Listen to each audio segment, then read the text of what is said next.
At the police headquarters, 65-year-old retired Jay Roth arrives seeking assistance. His pressing concern is the disappearance of his 53-year-old friend, Linda Riley. The mystery began the day before Linda was reported missing. Alerted by the continuous ringing of Linda's phone, her neighbor decided to check on her. The neighbor found Linda's house unlocked, but Linda was not there. Upon arrival, the police noted unusual signs at the scene. Linda's phone and purse were left in the house, items she typically carried when leaving home. This detail suggested an abrupt departure or possible foul play. The Springfield Police Department, considering these factors, issued a missing endangered person alert and launched an investigation immediately. Jay Roth was with her 2 nights before she went missing.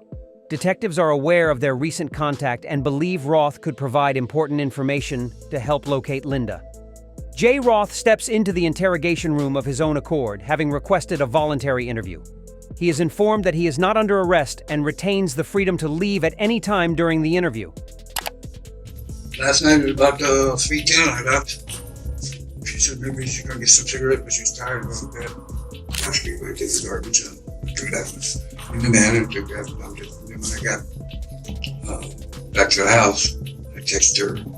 Made it home okay because I said she's worried about me. So all this morning she didn't answer. She does that all the time though. Not answer.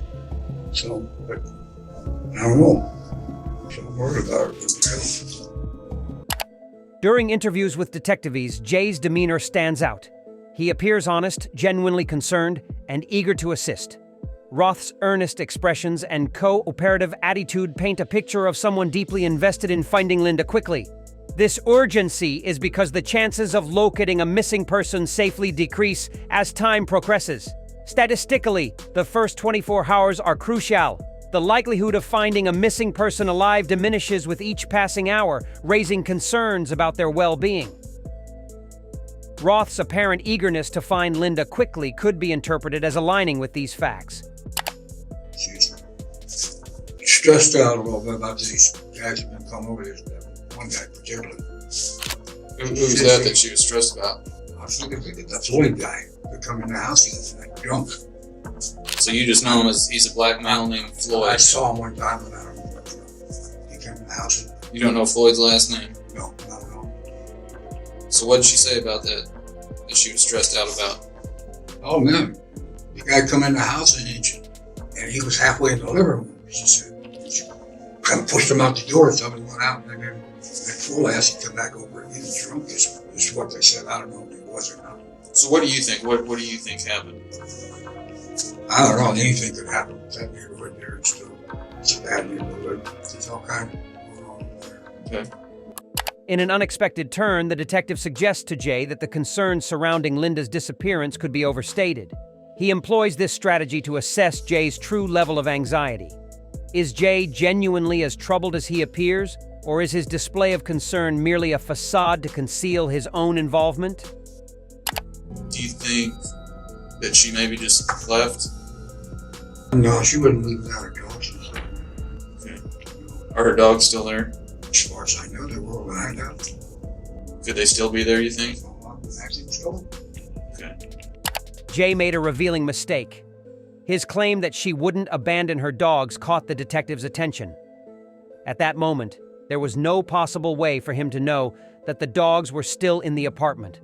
That statement alone has now shifted Jay from a concerned friend to a person of interest in this investigation. So you guys are good friends. Has she ever wanted an intimate relationship with you? Yeah. You had a little bit of an intimate relationship? Maybe having sex on occasion? Is that what you're talking about? Yes. Okay. Have you guys ever had any physical violence? No hitting, pushing, shoving, nothing at all like that? So just some verbal arguments is all? Yeah. Did you have anything to do with her being gone?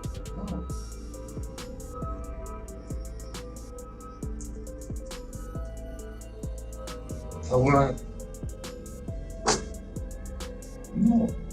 I can have you hang tight for me for just a second. Step out and I'll be right back, okay? Thank you, sir.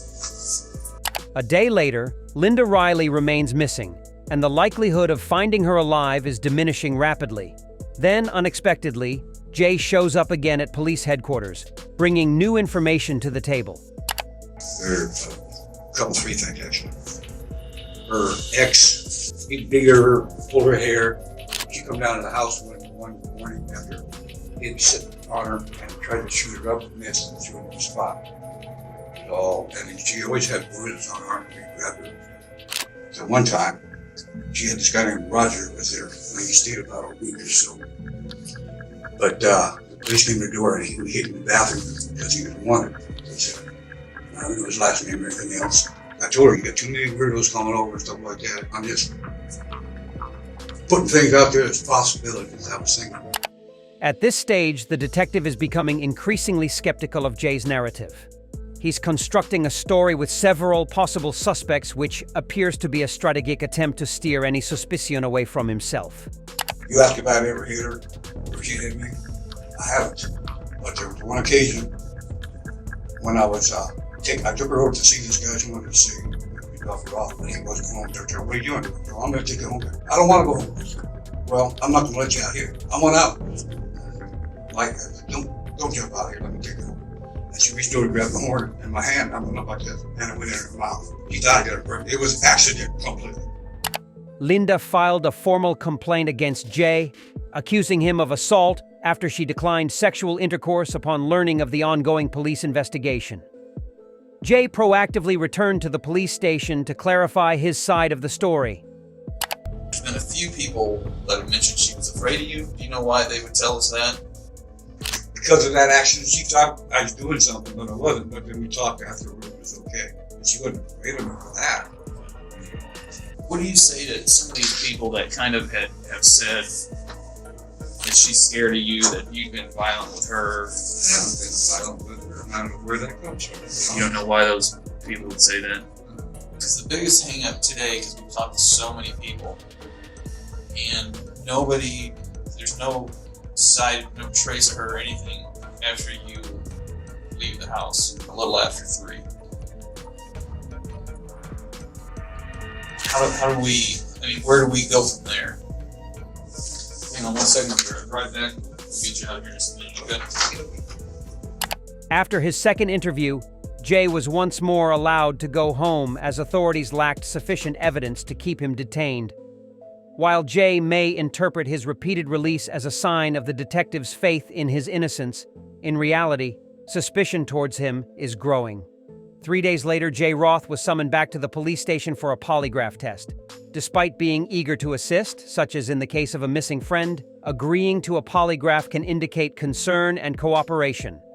Recognizing this, Jay Roth has agreed to undergo the polygraph test. Jay, I'm the polygraph examiner here with the police department. They called me, said that you were interested in taking a polygraph exam in reference to their investigation with Linda. I'll walk you out. Hold on.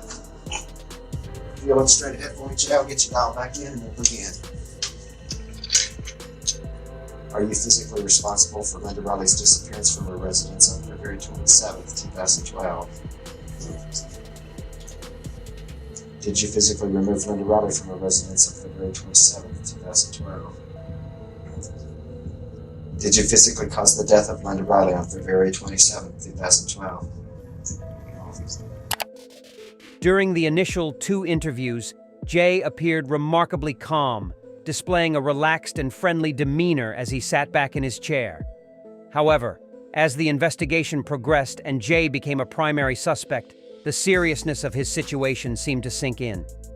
Now, Jay sits alone, awaiting the results of his polygraph test, appearing completely disheartened and exhausted.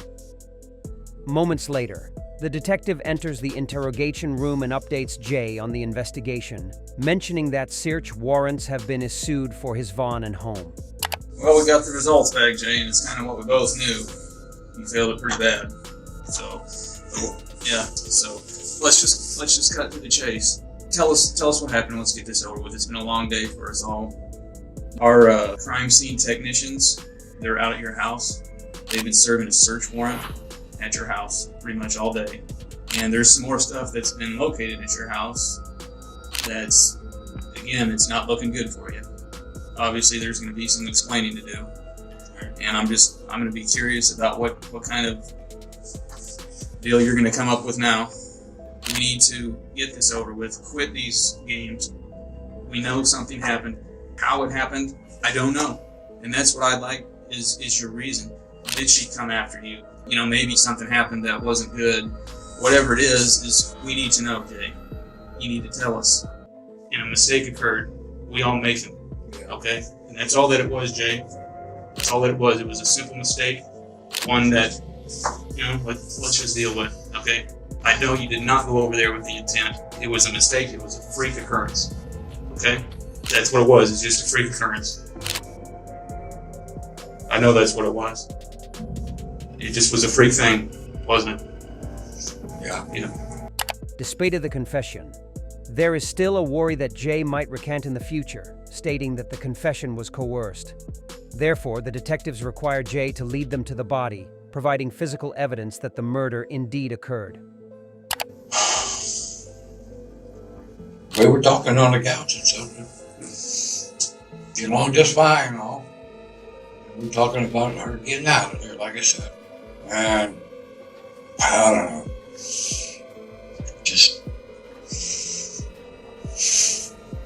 Just things happen. Didn't mean to do anything. Why are you having people stay over that are hurting you and like that? Or she got mad at me, like said she don't talk. I guess a scuffle a little bit, so banged her head. So I took it over to the house. I guess she was mad at what I thought of her. And she went to smack me. I said, you don't need to be doing that stuff like that. She tried to holler at me. And I smacked her and she fell on me at her head. I feel like she didn't come around. It hurts me so much. No, it does. No, it does. I know when you look at her, you do it. I know. We didn't have a pretty good relationship.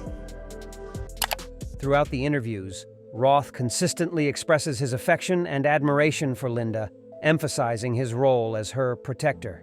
However, an underlying theme of control and coercive behavior emerges in the aftermath of Linda's death, complicating the narrative further. Where'd you take her, Jay? The last place we went, Aldrich. Aldridge. Burned her. Buried her. Burned You burned her. her. Couldn't even watch that. I just think I didn't know what to do. Is she still out there? What's left? What's left? Yeah. Are her bones still out there? I don't know. I don't just anything left. Did you take any of her bones with you? No? What would you think about taking us out there and showing us exactly where it is? That way maybe we can... I figured you would. I think you're right.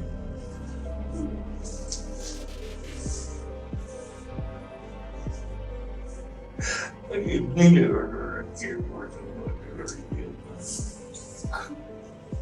How about I get you some water? I'll get you a cup of water real quick. I'll take a quick run. I'll get you some water. On March 4th, 2012, a week after Linda Riley's disappearance, Jay Roth led the police to the location where he had disposed of her remains. Roth faced charges of felony restraint, kidnapping, and second-degree murder. The second-degree murder charge stemmed from the lack of premeditation, not meeting the criteria for first-degree murder. During sentencing, Roth's attorney argued for a maximum penalty of only 10 years due to his client's age and poor health. However, the circuit court judge firmly disagreed, stating that Roth posed a danger to women and children. In July 2013, Roth was sentenced to life imprisonment in Missouri, meaning he must serve 40% of the sentence, making him 78 years old before being eligible for parole.